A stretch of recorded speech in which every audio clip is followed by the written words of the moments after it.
Hi, good afternoon, everyone, and thank you for joining us today for our Domestic Violence Awareness Month program. My name is Leon Miner. I am the Director of Student Conduct and Prevention Education here at the Northwest Campus, and welcome to those who are joining us online as well. Today we have the pleasure of having Sarah Berlenga from the Tarrant County Women's Center to join us today to present to us. And just a little bit about Sarah. Sarah is a community education specialist at the Women's Center of Tarrant County. In this position, Sarah provides survivor-centered sexual violence training to professionals throughout Tarrant County. She works to ensure that professionals from various disciplines are equipped with the tools to provide services in the intersectional trauma-informed way. Sarah has a passion for prevention and works to help children, adults, and professionals understand their roles in preventing sexual violence through trainings and awareness events.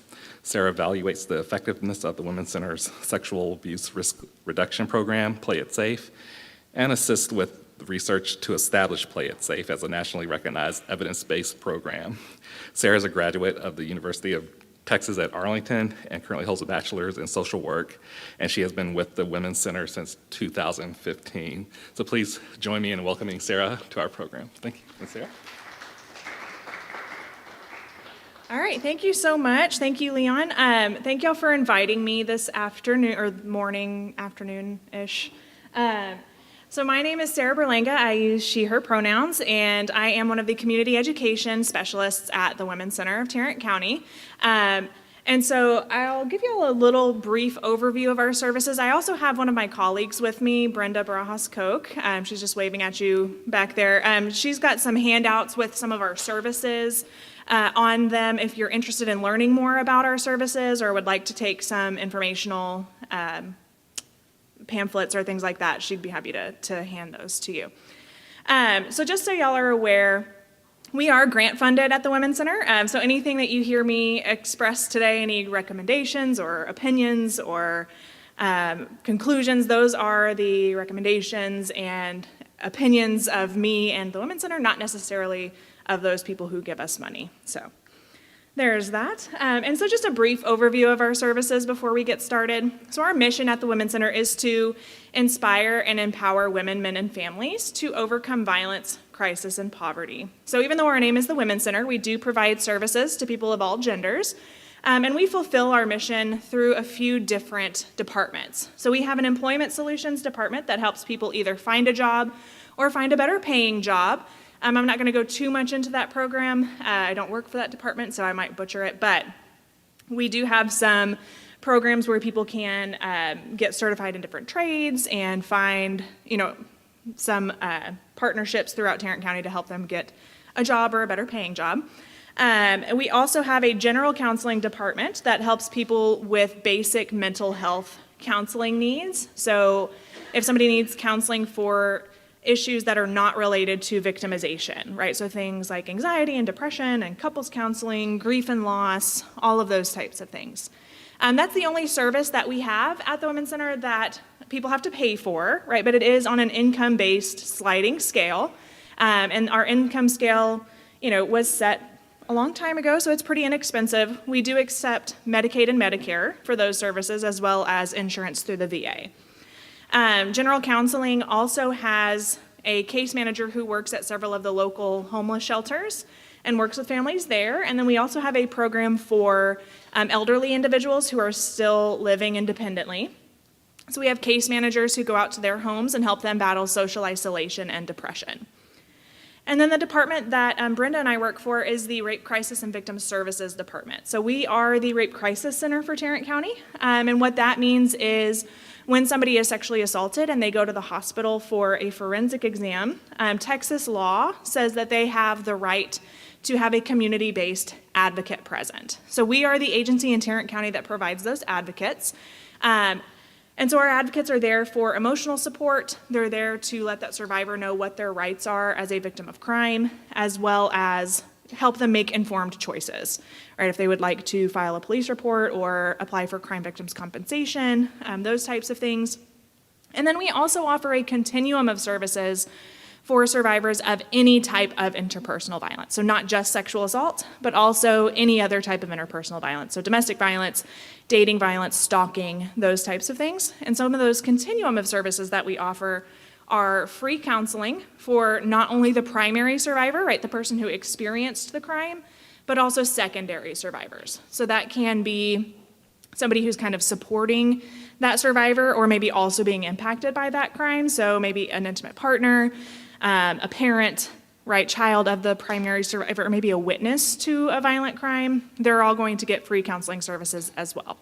And the really cool thing about those services is there's no time limit on it, right? So this could be a crime that happened very recently, or it could have been a crime that happened 10, 20, 30, 40 years ago, right? And they can still receive our free counseling services. And it also, for adults, does not have to be reported to police in order to receive our counseling services. Okay. We also offer a 24-hour crisis hotline that people can utilize. You can see that number up there on the screen. And then we also offer case management services as well as legal services for survivors, mostly working with family law. So a lot of what we do is working with things like divorce or custody issues for victims of domestic violence or sexual assault regarding their victimization. Okay, so we do offer some accompaniment to criminal trials, so to be kind of an emotional support in the courtroom, as well as some very limited civil law help. And then the last thing that we do is violence prevention and education. So that's kind of a sub-department within that rape crisis and victim services. So we have a program where we go out to schools pre-K through 12th grade and help students recognize, respond to, and report physical and sexual abuse. And then we also provide trainings throughout the county to adults, so parents, some at-risk adult populations, as well as professionals, right? So we can offer continuing education for different professionals throughout the community. And really we're just trying to raise awareness, let people know what resources are available, and just helping professionals kind of provide services in a trauma-informed way. So I know that's a lot of information. Does anybody have any questions about our services before we get started? No? All right. We'll go ahead and get started. So here is what I'm hoping that you guys take away from this presentation today. So we'll talk a little bit about, we know October is Domestic Violence Awareness Month, so we'll talk a little bit about the history of that, as well as we'll look at some of the definitions of intimate partner violence, so dating violence, domestic violence, according to Texas Family Code, explore some of the contributing factors and root causes of abusive relationships, and kind of understand what the impact of intimate partner violence is on people who experience it. Look at some effective communication and safety planning techniques to use with survivors, and then also consider some action steps to take to spread awareness of domestic violence. All right. So, looking at Domestic Violence Awareness Month, this was started back in 1981 as just a day of unity, and really what this was looking at was fatalities and honoring victims who had been killed by their intimate partners, and that kind of morphed into an entire week. And then by 1987, that was the first year that it was recognized nationally by the president as an entire month, and then it has been recertified every year since then. Okay, but really, although there's a lot of different events, there's a lot of different things that people do for Domestic Violence Awareness Month. A lot of times what it centers on is kind of honoring those victims, right, especially those who have been killed in intimate partner violence relationships, as well as trying to spread awareness and prevent domestic violence from continuing. Okay, so when I say domestic violence, what does that mean to you guys? What do y'all know about this already? Okay, something that occurs within the home. Okay, anything else?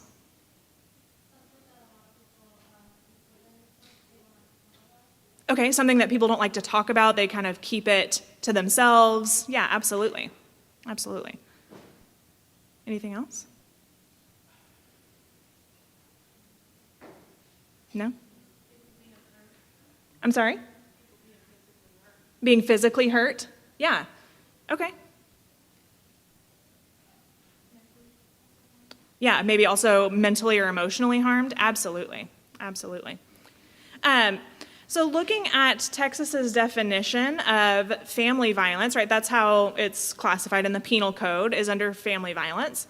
So this is any act by a member of a family or a household, okay, against another member of a family or a household that is intended to result in physical harm, right? So we talked about being physically hurt, bodily injury, assault, or sexual assault, or it's the threat of one of those things that reasonably places that member of the family or household in fear of imminent physical harm, assault, sexual assault, but it does not include defending yourself, okay? So for instance, if police are called out to a residence and both people are saying, well, they hit me, they're both saying this, the person who is defending themselves should not be charged with family violence. That can become a little bit problematic sometimes for law enforcement if they are having trouble identifying who the predominant aggressor is. But the person who's defending themselves should not be charged with this. Okay, it should not include those defensive measures to protect themselves. What's important here is that visible injury does not have to be present, right, to establish family violence. And then also dating violence is very similar, right? So it's the intentional use of physical violence, right, sexual assault, any of those types of things that are listed here, but in the context of a dating relationship. So the family violence code really covers people who are living together, and the dating violence code covers people who are not living together, if that makes sense. And so what I do want to talk about too is that neither of these things, family violence or dating violence, neither of these things are exclusive to any one type of relationship, right? It can happen in any type of relationship. It doesn't discriminate based on gender. It doesn't discriminate based on race or sexual orientation or religion, right? It can affect people of any background. It can affect anybody, okay?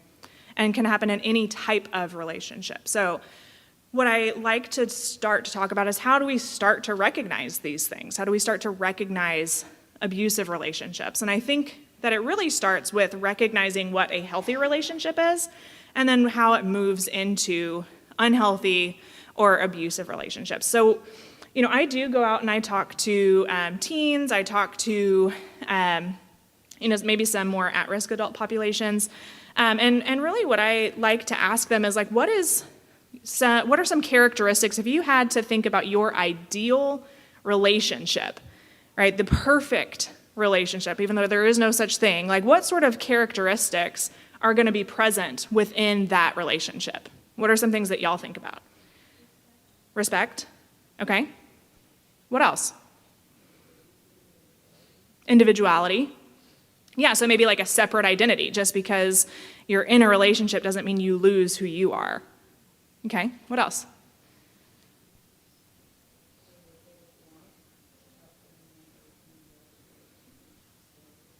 Okay, yeah, so maybe a safe place to express your opinions, your individuality, absolutely. I'm sorry? Being seen as equal, yeah. Yeah, absolutely. And these are all very common things, that I hear whenever I go out and do these types of presentations. And so, how do we then take these ideas of mutual respect and fairness and equality, having those separate identities, boundaries, how do we take those ideas? We kind of all have the idea, right, of what is supposed to be present in a healthy relationship and start to recognize when it becomes unhealthy or even abusive. So what do y'all think? How do we start to recognize when it's not meeting those standards that we're kind of setting for ourselves?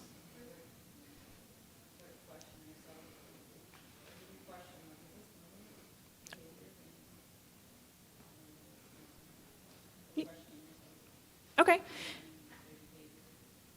Yeah, so you said...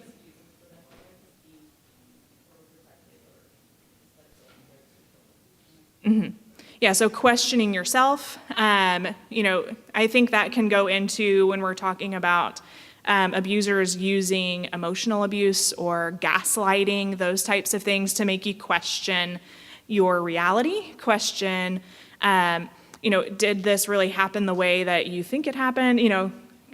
Putting those things into question, but then also questioning their behavior. So maybe there's some questionable things that are happening, and you're questioning their behavior, you're questioning their intentions, those types of things. So a lot of questioning, absolutely. You were going to say something? Yeah, isolation, absolutely. Isolating you from friends or family members. And a lot of times that doesn't necessarily start out really obvious, right? Where it's like, oh no, you can't hang out with your best friend, or you can't go to this family event. It starts out more as like, well, I want you to spend more time with me, right? And kind of subtly making you make choices, right, between them and these other things. Or it seems like a really sweet thing, well, you don't have to work, like I'll support us.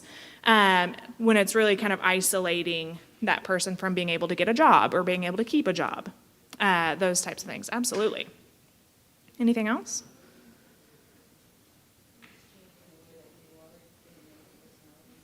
Okay. Yeah.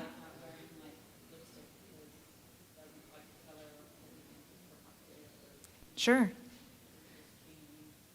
Yeah, so she said if you feel like you have to start changing things about yourself to please your partner, right? So that could be changing the way you dress, changing the way that you act in certain situations. And again, that might not start out real obvious, right? It could be like subtle suggestions, but then all of a sudden it does feel like you're having to change everything about you. You're giving up your identity, your individuality to fit in this relationship. Absolutely, yeah. Mm-hmm. Yeah, and then making you feel guilty if you don't want to change those things. Absolutely. Okay. And so this relationship spectrum, I think, is really important to highlight that no relationship is perfect, right? And no relationship follows all of these healthy behaviors 100% of the time, right? There's no such thing as a perfect relationship. And so one thing that I like to talk to teens and young adults about is that, people who are in healthy relationships, they get into arguments too, right? There's no situation where two individual people are going to agree 100% of the time, right? But it's how these arguments and disagreements are handled that's going to really determine whether it's a healthy relationship or an unhealthy relationship.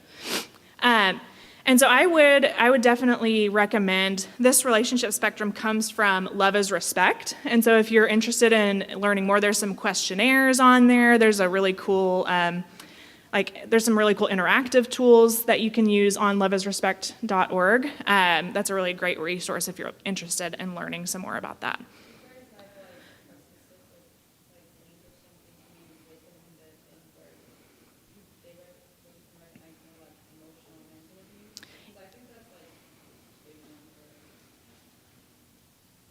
Yeah. So the question was, is there any resources for identifying more like emotional or mental abuse? Absolutely. So that Love is Respect is a great resource for that if you're looking for that, but we are also going to talk a little bit more about that. Okay. So we do see that unhealthy and abusive relationships, they're not really motivated by love and those healthy behaviors that we were talking about earlier, that mutual respect, equality and fairness. They're motivated by one person kind of feeling a need to have power and control over the other person. Okay, and so these things that we see on the screen are some of the tactics that people use to gain or maintain power and control. So things like coercion and threats. Y'all already talked about isolation. So isolating you from your friends or family members, and it can start to feel like driving a wedge between your friends and family members to where then if something does happen, you feel like you don't have anywhere to go, right, or anybody to turn to. Or maybe physically isolating somebody, right, moving them to another place where they don't have friends and family around, they don't know people. There can also be coercion and threats. So coercion to do things sexually that you don't want to do, or pressuring you to do things that are illegal, or just things that you're not comfortable doing. And then if you do engage in those things, threatening to expose you for those, right? So we see that a lot with like sextortion. Are y'all familiar with that term? No.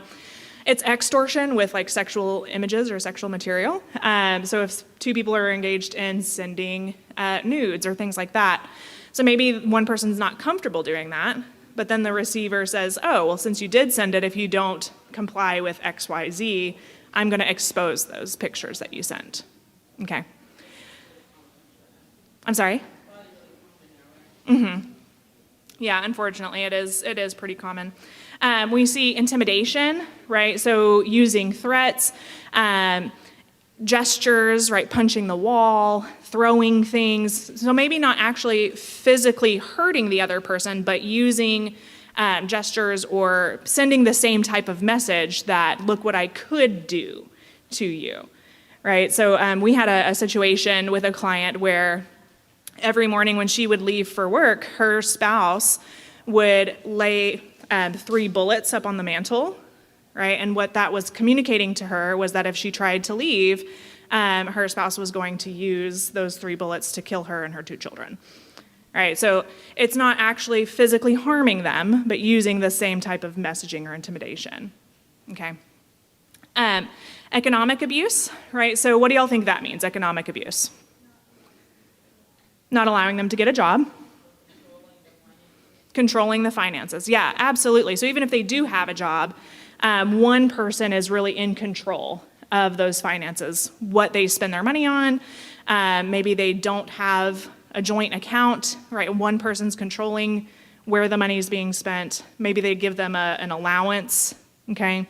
Or sometimes it gets so extreme where they're looking at what do we need from the grocery store, pricing everything out and sending them with exact change. Okay, so not allowing them to have access to finances. And we know that that is a really powerful motivator to keep people in relationships, right? Because it takes money to be able to stay in a hotel for a night. It takes money to try to get your own place, right? All of these things can definitely keep people in a relationship like this.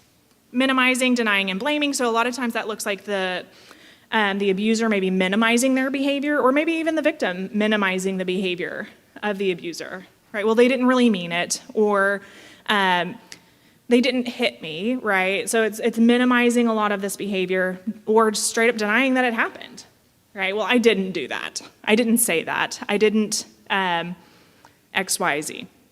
Okay, or blaming. So if I did do that, it was your fault. Okay, shifting the blame for their behavior to the victim. And so a lot of times that looks like, I'm sorry, but, right? And so I usually like to tell teens, like, if you hear, I'm sorry, but, does that really mean that they're sorry? No, and so a lot of times you'll hear, I'm sorry, but, you shouldn't make me so mad. Or I'm sorry, but the thought of you with somebody else just drives me crazy. Or I'm sorry, but I was drinking or using drugs, right? So all of these kind of blaming, shifting the blame, you did something to cause this. Okay, they might use children to keep people in the relationship. They want, let's stay together for the kids, let's work it out.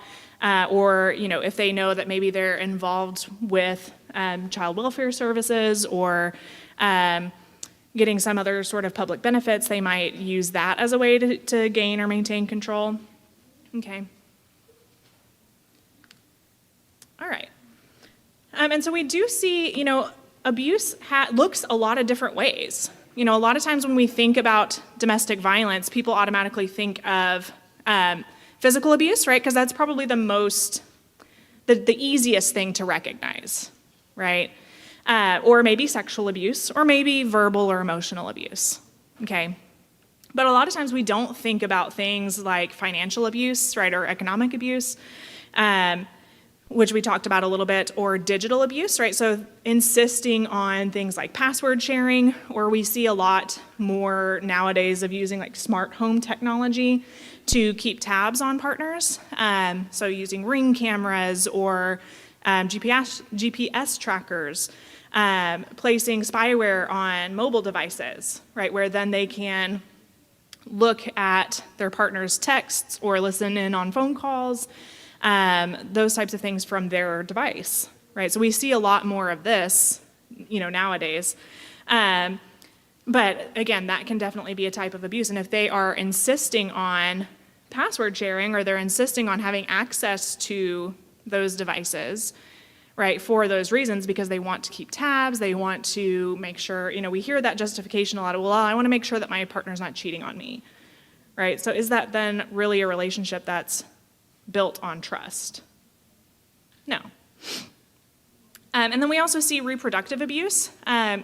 So this is really just limiting somebody's reproductive choices. Okay, so this could be refusing to use condoms or what we call covert condom removal, right, or stealthing, sabotaging birth control methods, poking holes in condoms, or replacing birth control pills with something else, restricting access to birth control methods, so maybe not allowing them to have finances to go to the doctor, right, or receive reproductive health care, or otherwise forcing somebody into a pregnancy or an abortion. Okay, so anything that is removing somebody's reproductive choices. Okay, so, nobody really thinks that at the beginning that a relationship is going to ultimately end up as an abusive relationship, right? So we kind of already talked about some ways to identify once a relationship starts to become unhealthy, but how do relationships normally start out?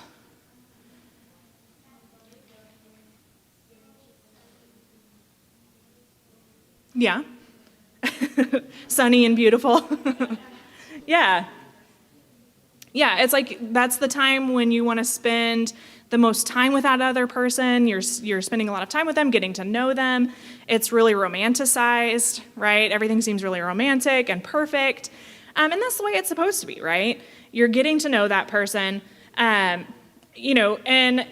really, nobody's going to go on a first date and tell all of their deepest, darkest secrets. Nobody's going to go on a first date and, really reveal everything there is to know. It's kind of like if you were to go on a job interview and tell the person you're interviewing with, like, yeah, I'm consistently about 10 minutes late every day. Nobody does that, right? So it's kind of the same thing here. Every relationship, whether it ultimately ends up being healthy or unhealthy, starts out with a honeymoon phase, right? Where it's idealized, it's romantic, everybody is showing their best side, and then eventually, right, what starts to happen? You start to get to know that person a little bit better, kind of knowing who they truly are. Maybe some of the things that you thought were cute and endearing at the beginning, now you're like, oh my gosh, I cannot stand that. I can't stand the way you chew. Or I can't stand the way you don't use your blinker. Like some of these things that we thought were kind of cute or maybe could push to the side at the beginning, we're getting a little bit more real, a little bit more comfortable, right? And so that can start to introduce tension, right? Arguments, disagreements, things like that. And so the difference here, every relationship also has tension, whether it ultimately ends up being healthy or unhealthy. And so the difference here is how that tension is handled. So healthy relationships, what we see is there is effective communication, there's compromise, there's an ability to really resolve that tension rather than that tension building and building and building and then the victims feeling like they're walking on eggshells. They can't do anything right.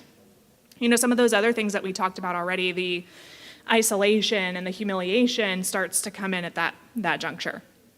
One thing that we can start to recognize is if you're starting to have the same argument over and over and over and over again, right? That's never truly getting resolved, right?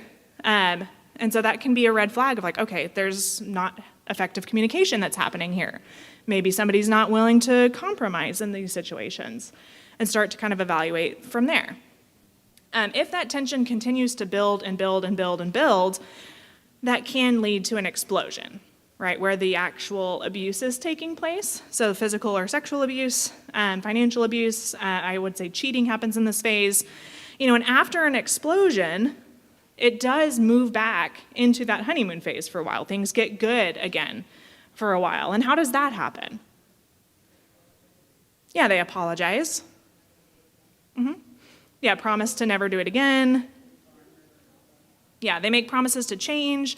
Maybe they follow through with those promises for a little bit. I'll go to therapy. Maybe they do go to therapy, right? Or they do try to quit using drugs or alcohol or whatever the situation is. But the thing is, it can become a cycle that's very difficult to get out of. And one thing that I want to say here is that there is nothing wrong with wanting to believe that the people that we love can change for the better. Right? There's nothing wrong with that. Okay? And to believe somebody that we love and care about when they say or make a promise that they're not going to do something again. Right? But we also need to be aware if it looks like that I'm sorry, but, right? If it looks like there's not real remorse and taking ownership of those actions, right? If there's not true, long-lasting change that's happening, that this can become a cycle and it can get more dangerous, okay? But I do like to say that there's nothing wrong with wanting to give the people that we love and care about opportunity to change and grow. We just do need to make sure, right, that we are keeping ourselves safe in those types of situations. Okay, so looking at some stats, we do know that unfortunately about 1 in 4 women and 1 in 7 men have experienced physical violence in an intimate partner relationship. Okay, so I would guess that some of the emotional abuse statistics are a lot higher, and probably very underreported. Okay. We also see some sexual assault within intimate partner violence. We see 2 in 5 women in abusive relationships will also be sexually assaulted by their partner. And once that happens, it's more likely that it's going to happen multiple times. Once a partner crosses that line, it's more likely that they're going to cross that line multiple times. Okay. And unfortunately, we do see that children witness this in a significant number of these relationships. And we also see the severity of intimate partner violence a lot of times is greater when that pattern is established in adolescence. So if y'all can see up here on the screen, so for women who experience rape, physical violence, or stalking by an intimate partner, their first experience with that, 22%, the first experience was between ages 11 and 17, and 47% was between 18 and 24. So that is a huge chunk of women who are experiencing intimate partner violence for the first time before age 25. Okay, and so what happens, or when does our brain kind of fully develop?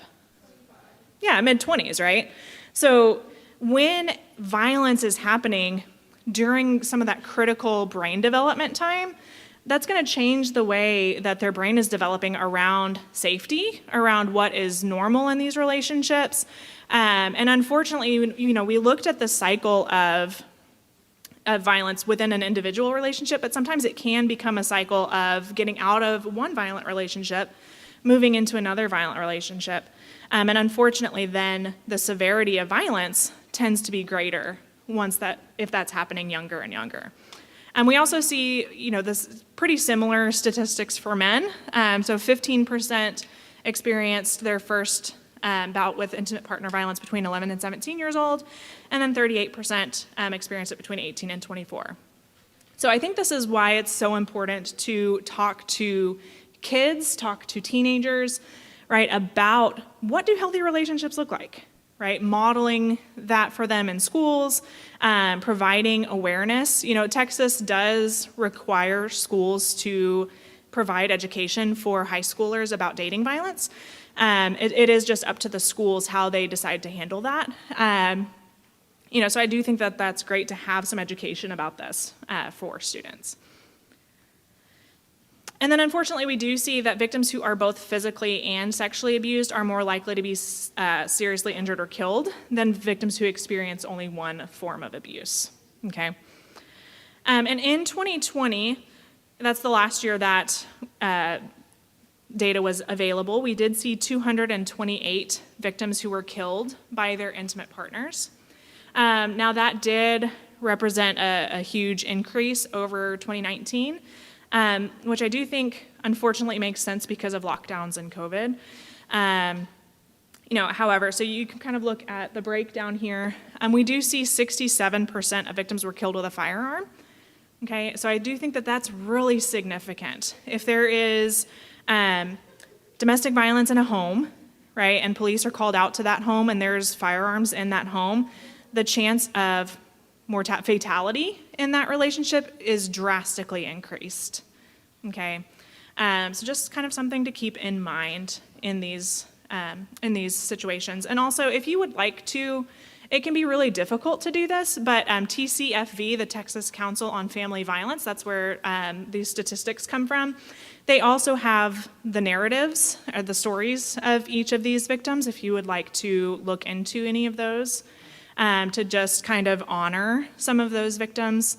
It can be really difficult to do, but that is available to you. Or if you'd like to learn a little bit more about what other means were used and things like that. They also have some really great resources on the TCFV website, locating domestic violence shelters in the state. If you have friends or relatives in other areas of the state and you're not sure where to connect them with resources, TCFV is a really great resource to get them connected with local services. Okay, and then witnessing violence between one's parents or caretakers, unfortunately, is the strongest risk factor of transmitting violent behavior from one generation to the next. And unfortunately, this does tend to be kind of on a gendered line, right? So we do see for boys who witness domestic violence in their homes, it does tend to increase the likelihood of them becoming a perpetrator. And for girls witnessing domestic violence, it does increase their risk of becoming a victim. Now, that is not always the case, right? But that does, I think, really point to the importance of early intervention. It is why CPS has now started making just witnessing domestic violence for children a reportable, something that you can report to CPS because they are recognizing the impact that this is having on kids. Even if the violence is not being directed towards the children, right, it does definitely have a huge impact on them. And I don't want to say that every kid who witnesses domestic violence is going to go on to be a perpetrator or be a victim. That's absolutely not the case, but we do see that as a very strong risk factor.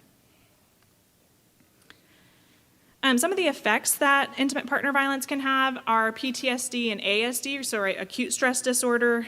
We see triggers, right? So if we talked about the brain is changing the way it develops around safety, around what we consider normal in a relationship, that can mean that things are triggering that person, right? And it can be really difficult for them to, maintain healthy boundaries or kind of function in a healthy relationship without some sort of intervention, okay? They might have some difficulty setting boundaries, so that could be they're setting really rigid boundaries and not trusting anybody. Or that could be the opposite, right?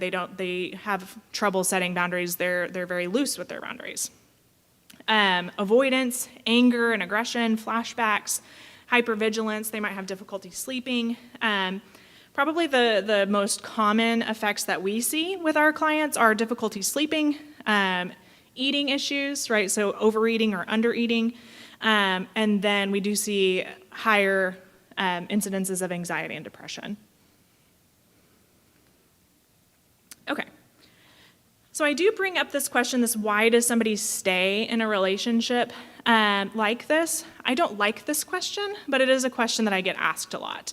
I do think that asking this question, why does somebody stay, really does blame a victim for their abuse, and it's not the question that we should be asking. The conversation we should be having around this is, why does somebody feel the need to be violent, right, or hurt the person that they claim to love, right? And until we start having conversations like that and, talking about what are the reasons that somebody feels the need to be violent, and having that conversation about power and control, right? And some of the contributing factors to why does somebody feel the need to have that power and control, that's really the conversation that's going to create change. Not why would somebody stay in that relationship, or having a conversation like, well, I would never allow myself to be treated that way, right? Those conversations aren't helpful and can really be isolating for victims. And unfortunately can keep them in relationships like this.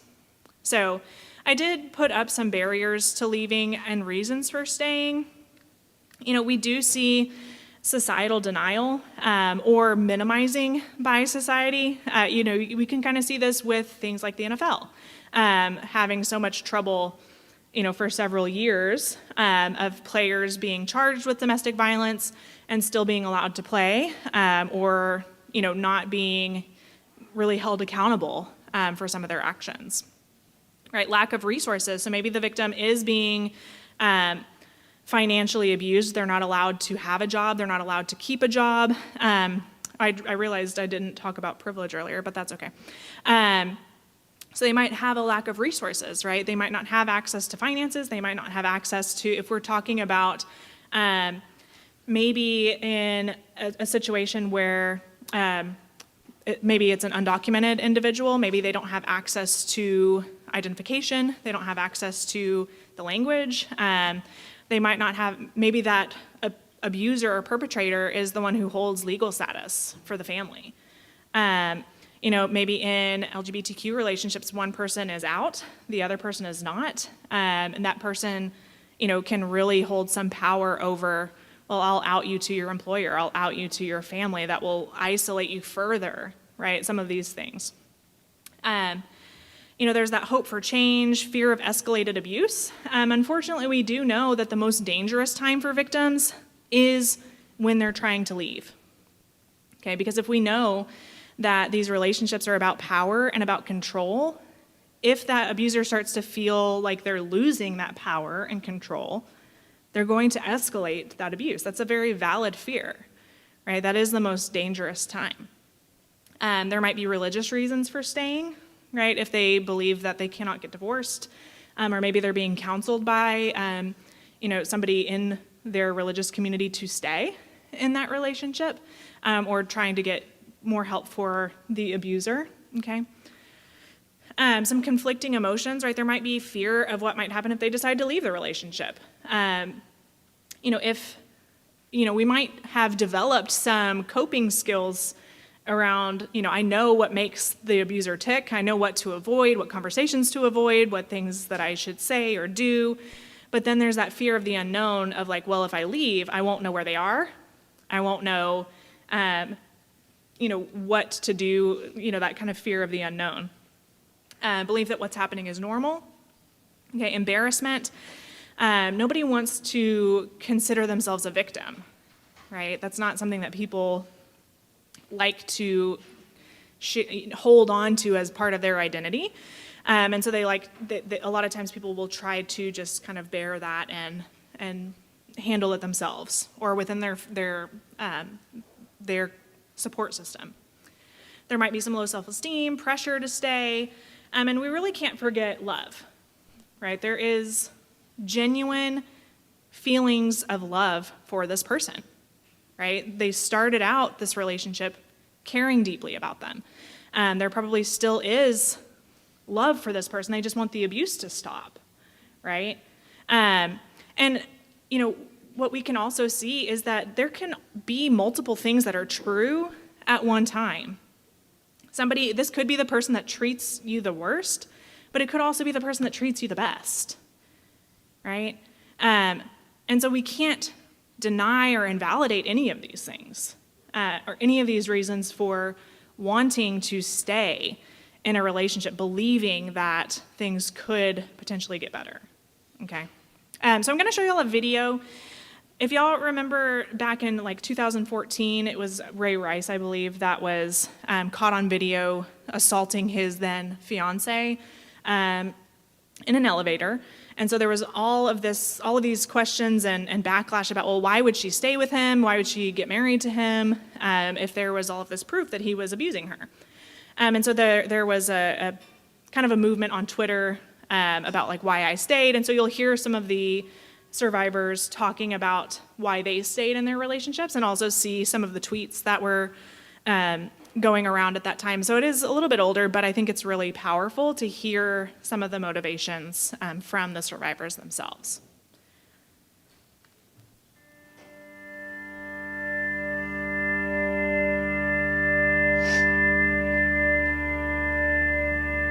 It is the question that I'm asked the most. Why did I stay? Why does any woman stay? And for the life of me, I can't understand why people are obsessed with it, because to me, it's so obvious. Why does anybody stay with somebody that they love? You know, we've all been in relationships that, even if they weren't abusive, we're not working any longer, and we all stay far longer than we want. And you stay for the same reasons. You stay because you love the person, or you love what you used to have, or you're trying to take care of your children. When we ask, why did you stay? We're blaming the victim for their abuse, as opposed to asking, why did you hit this person? Or why are you violent? Or why do you feel the need to be violent? Why would somebody abuse? Why would somebody beat the people who love him or her most on earth? Until we ask that question, we won't be able to obliterate domestic violence. We have got to focus on the perpetrators of violence, not the victims.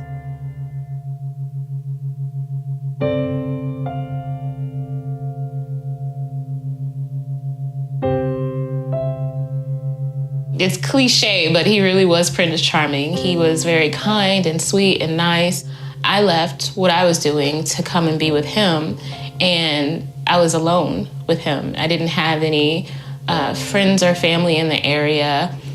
I couldn't find a job, so he paid the bills. And so we got into an argument, and that's the first time that he hit me. He actually threw me up against the wall and started to choke me.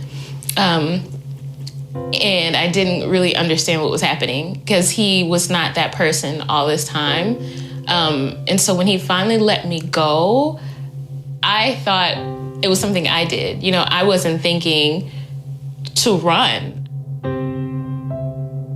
After we got married, it didn't stop. It just got worse and worse and worse. And I felt like I was trapped. At that point, we had moved from where we were across the country again, and I was further isolated. I didn't have any friends or family, and essentially he still was the breadwinner. I was dependent on him. So if I left, what was I gonna do? Where was I gonna go? How was I gonna take care of myself? I felt like no one would understand, and I felt like no one would care. The first full-out physical attack was 5 days before the wedding. Part of me knew I had to leave him right then, that I couldn't marry somebody who had done this. But then this other part of me said, but wait, it was one time. And I told myself he'd never do it again, that I was sure he was very sorry, and I didn't leave. I married him. You stayed with this guy. Yeah, I didn't have a choice. I mean, he told me, and I absolutely, that's the part that always it's so interesting to me. When it's like, the standard question: why did you leave? Why did you leave? Why did you leave? Well, he was trained by the United States Marine Corps to hunt people down and kill them, and he told me if I left, he would hunt me down and kill me. That's why I didn't leave. I used to pull what he would call my disappearing acts, and that would be I would, get the boys and get out, because it just was getting too intense. But I would always go back, because at least I knew where he was. At least I knew the routine. I knew what to expect. But, it's a terrible way to live, to always be looking over your shoulder. He didn't start out with being abusive. He started out with being incredibly sweet and incredibly attentive and incredibly thoughtful and incredibly kind and saying things to me that no one had ever said and paying attention to me in ways that no one ever had. You know, and I was really taken by it. One of the reasons why we stay is because the behavior is such a drastic change from the person we met in the beginning. And we're constantly looking for the man in the beginning instead of concentrating on the man that is in front of us. Once I understood that, then I made the decision, you know, I gotta go. This is not the same man I married. I mean, I love him, but he's gonna kill me. With every violent moment, I felt further connected to him in this kind of twisted way. I felt that, you know, we had this secret that bound us together and that this was something big and we were working on it. And so we had to stay together until we worked it out. The violence got to a point where I realized that I could die. I had to create a plan. I had to figure out where I was gonna go and how I was gonna get there and who I was gonna reach out to for help if there was any. I was scared. I was afraid that he would find me. I was afraid that he would be so angry that I left, that he would come after me. I couldn't just get up and walk away. And it was the most terrible feeling to know that I could leave and I still couldn't leave because I was bound by this psychological trap that I thought was love, that wasn't love. You know, I had so much denial. If you had come to me and said, are you being physically abused? You know, if my doctor had asked me or a best friend, I would have said, no, I'm not being physically abused. You do feel isolated and you keep a lot of secrets. You know, you keep a lot of secrets in your heart, in your home, in your head. I stayed because I believed him when he said he wasn't gonna do it again. I stayed because I didn't have anywhere to go. I didn't have any money. I didn't have access to any resources. I stayed because my religious community convinced me that I couldn't get divorced because God would hate me. I stayed because I loved him. You know, I stayed because he was the love of my life, and I wanted to believe that love could conquer all, including abuse.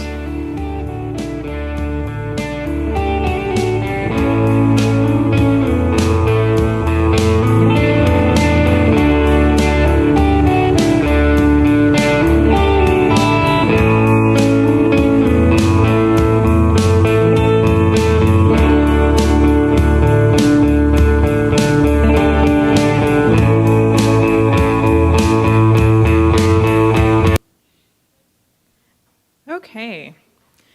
So I think that video is just really a powerful way to kind of highlight, you know, what are some common reasons that people do stay in those relationships, but also talking about, you know, why that is not the right question to ask, right?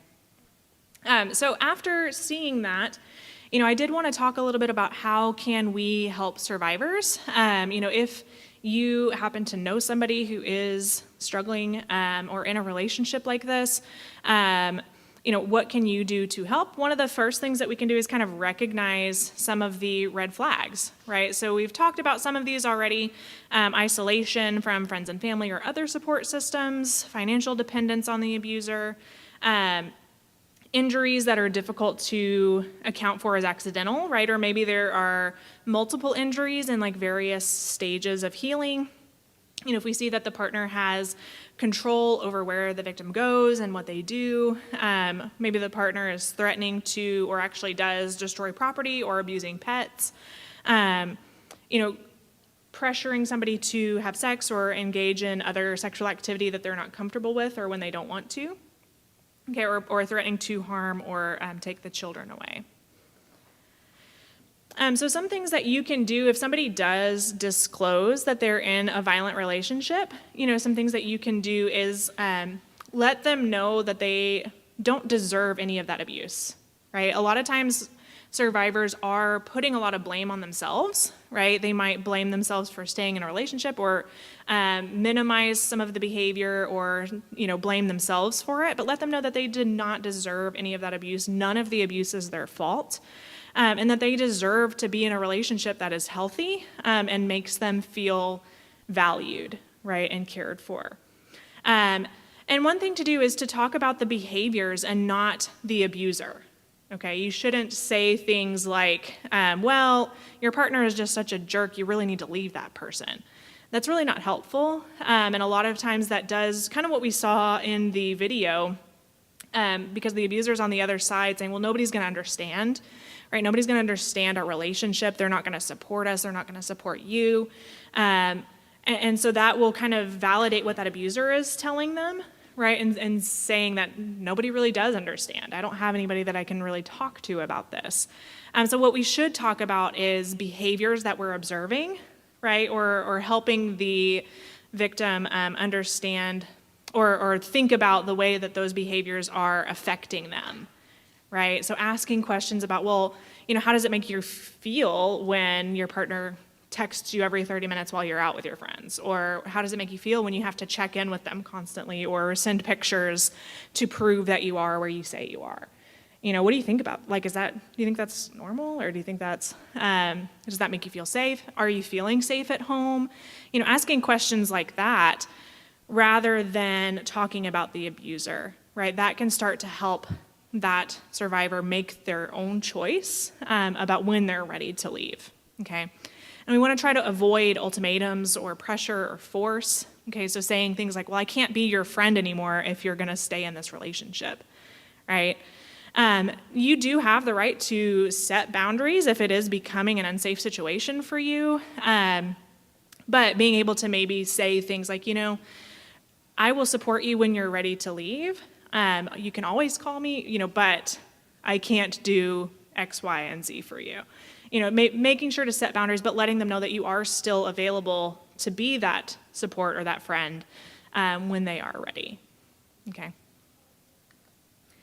And just a really basic thing we can do is always start by believing that person, okay? If they're telling us about abuse, being able to say, I believe what you're telling me, okay? And affirming that you're glad that they opened up to you about it, because it can be really, really difficult. This is a really intimate, vulnerable, personal thing to share with you, and that is an honor for them to share that with you. So letting them know, I'm so glad you told me about this. Thank you so much. Supporting them, letting them know it's not their fault, right, regardless of the circumstances. Empower them. A lot of times people who experience this type of abuse, it can make them feel helpless and powerless.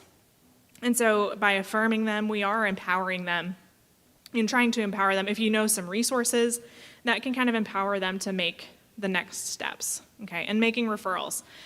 So referring them to the Women's Center or Safe Haven. Safe Haven is our local domestic violence shelter, or One Safe Place is our Family Justice Center in Tarrant County. Okay, so making those referrals. And you may not be in a place to, formally help people make safety plans, but, having some things to think about, and keep in mind if somebody does disclose this to you, can kind of work on that empowerment piece of okay, let's think about some things that maybe you need to have together. We saw in that video, one of the survivors talked about it took months of planning for her to be able to get out of that relationship. Okay, and sometimes that is the case. It takes time and careful planning to be able to leave a dangerous situation. Okay, so some things to keep in mind or try to have in place before that victim leaves is to keep any evidence of physical abuse or destruction of property. Okay, so that could be pictures, documents from the hospital or doctor's offices, any time that the police were called out to the residence, keeping that documentation, any threatening text messages,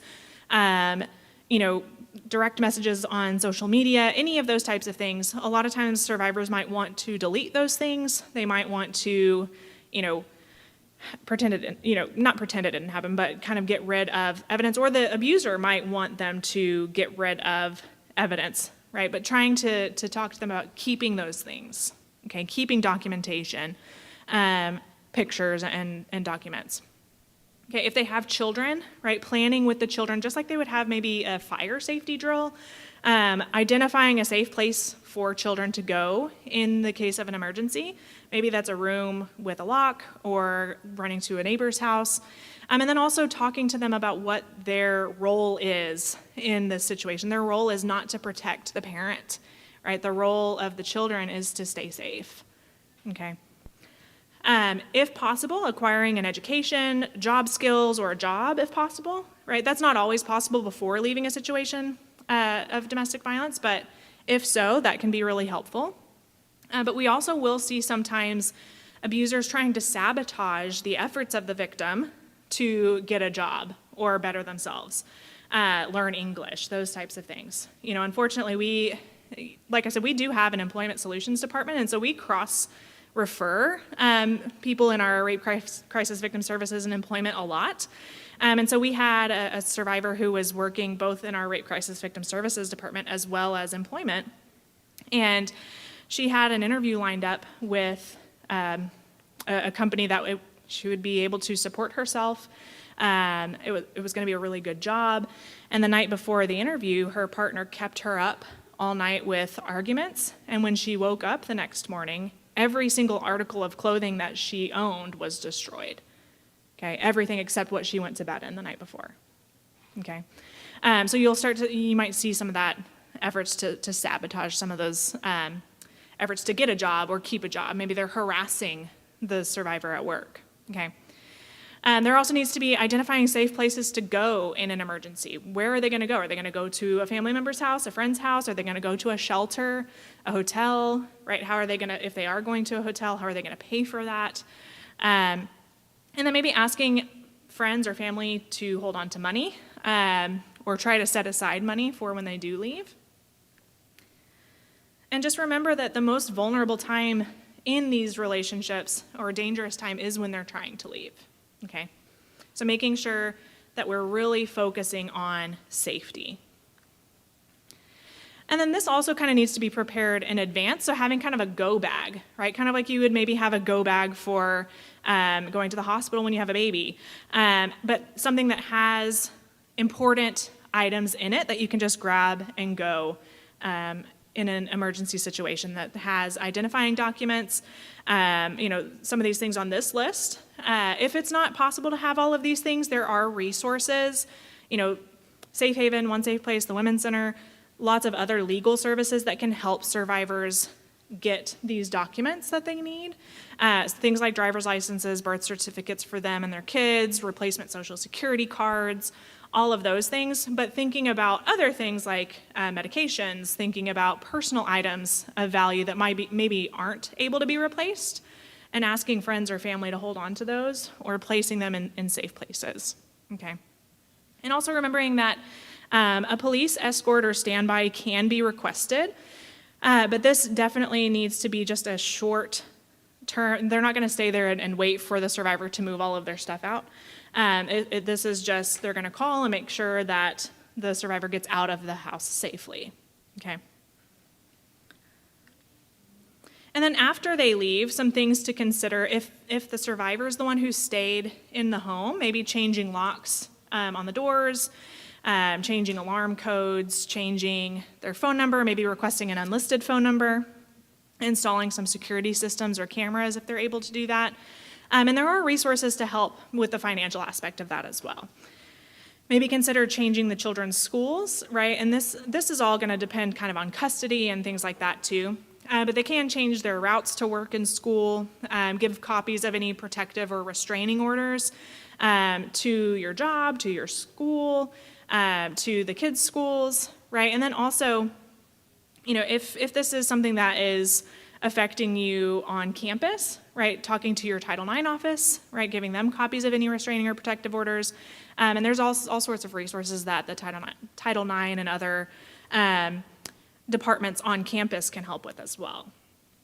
Some other things to consider are maybe using a P.O. box and ask for the address to be redacted on certain forms.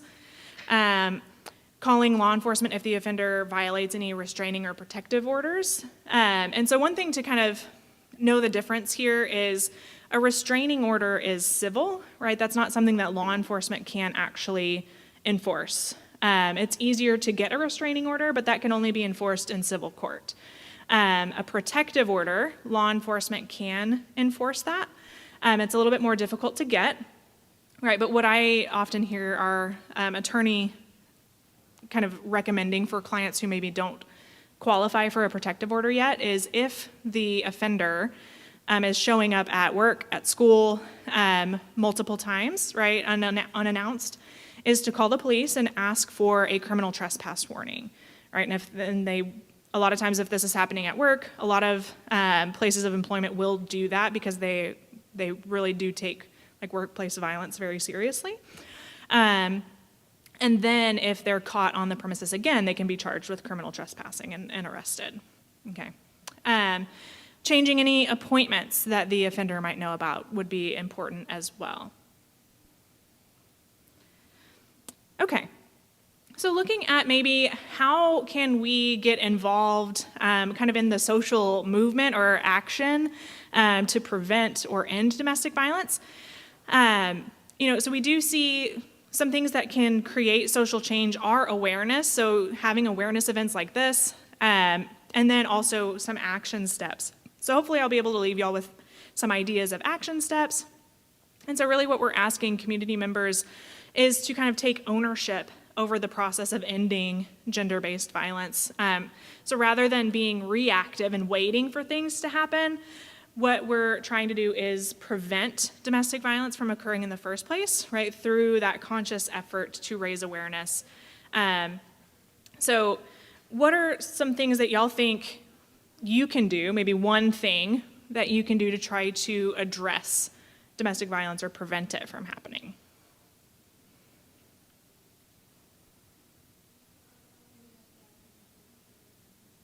I'm sorry? Okay. Yeah, maybe handing out the domestic violence awareness or domestic violence hotline number. Yeah, absolutely. Or posting it maybe on a social media account. Absolutely.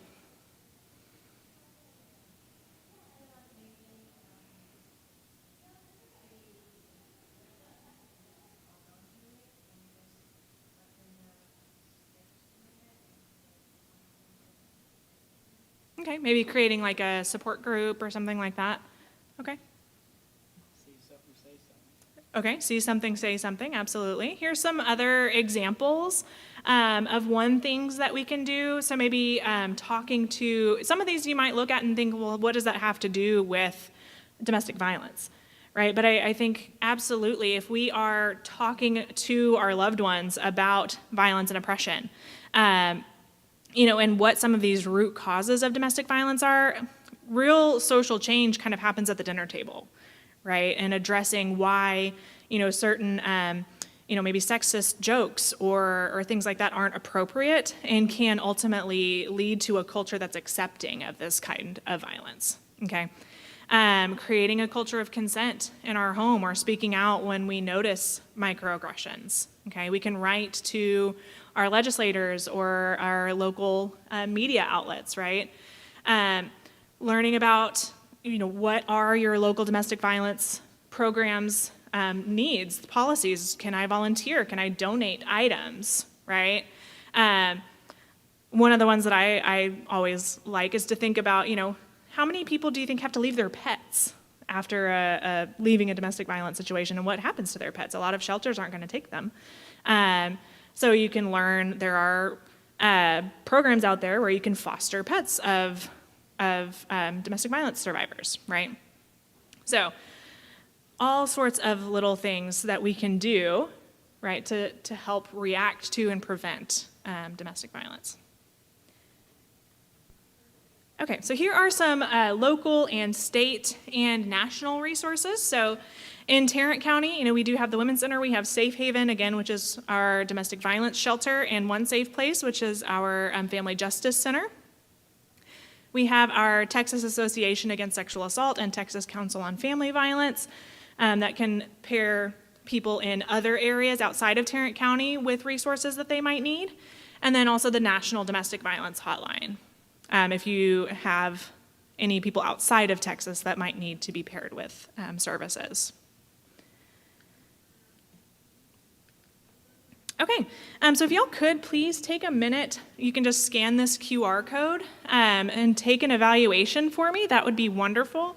This is how I get to keep doing these types of events at no cost. So if you could just take a minute to take our evaluation, that would be great.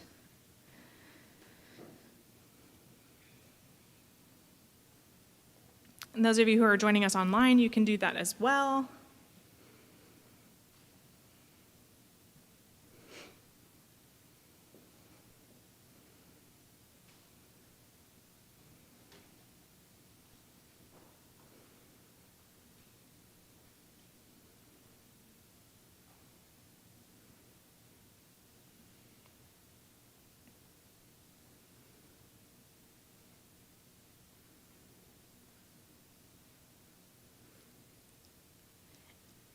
Okay, and then if y'all do have any questions or anything that y'all would like to get more information on, you can definitely stay and talk. I'll be here for a few minutes. Brenda will be here for a few minutes. We'd be happy to take any of your questions. And then I'll also put my email address up here in a minute. Y'all can feel free to send me an email if you would like to have access to the PowerPoint or ask any additional questions. But I do see some people still trying to get the QR code, so I won't put that up there just yet.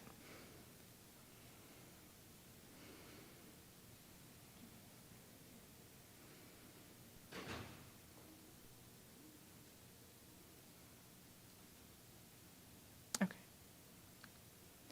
All right, so here is my contact information. Again, if you need access to the PowerPoint or would like to ask any additional questions, would like to have us come and talk to maybe a group that you're a part of, please feel free to reach out to me, and I would be happy to set something up with you.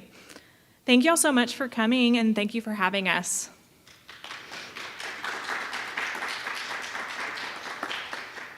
Thank you, Sarah, for Yeah, joining thank us you. today. And thank you for everyone for being here and learning about how we can be supportive and how we can help those who are experiencing domestic violence. Please don't forget, we do have lunch available for those who are able to participate. Thank you and have a great day.